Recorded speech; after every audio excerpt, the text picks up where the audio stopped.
एक राज्य के राजा को जो कोई भी मिले सभी से कुछ ना कुछ पूछकर सीखते रहने का स्वभाव हो गया था।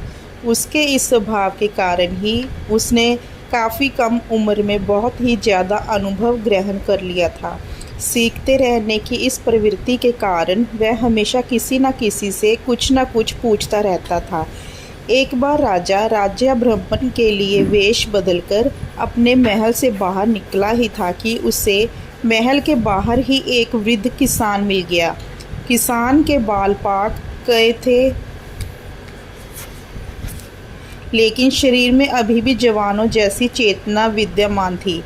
किसान की चेतना का रहस्य जानने और पूछने की अपनी प्रवृत्ति के फलस्वरूप उसने वृद्ध से पूछा, महानुभाव, आपकी आयु कितनी होगी?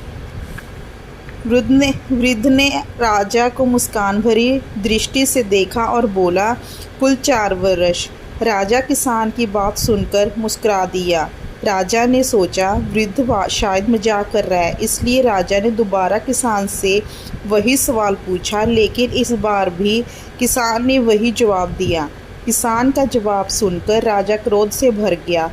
एक बार तो विचार आया कि वृद्ध किसान को बता दिया जाए कि वह कोई आम आदमी नहीं वरन वेश बदलकर आया हुआ इस राज्य का राजा है। लेकिन फिर राजा को अपने गुरुवर की कही एक बात याद आई कि क्रोध और उत्तेजित हो उठने वाले व्यक्ति कभी भी ज्ञान हासिल नहीं कर सकते। यह सोचकर राजा का क्रोध वही शांत हो गया। अब राजा ने नए सिरे से पूछा, पितामह, आपके बाल पाक गए हैं, आप लाठी लेकर चल रहे हैं, शरीर में झुर्रियाँ पड़ गई हैं। मेरा अनुमान है कि आप 80 वर्ष से कम के ना होंगे, लेकिन फिर भी आप आपकी उम्र महज 4 वर्ष ही बता रही हैं। यह कैसे संभव हो सकता है? वृद्ध ने गंभीर होकर कहा, आप बिल्कुल ठीक कह रहे हैं, मेरी उम्र 80 वर्ष ही है, किंतु मैंने अपनी ज़िंदगी के 76 वर्ष धन कमाने, ब्याह शादी करने और बच्चे पैदा करने में गंवा दिए। ऐसा जीवन तो कोई पशु भी के जी सकता है, इसलिए मैं उससे जीवन नहीं मानता हूँ।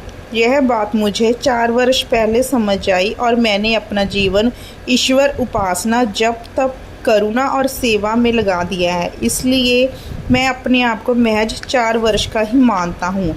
राजा की वृद्ध की बात समझ आ गई और वह राजमहल लौटकर सादगी से जीवन जीने लगा।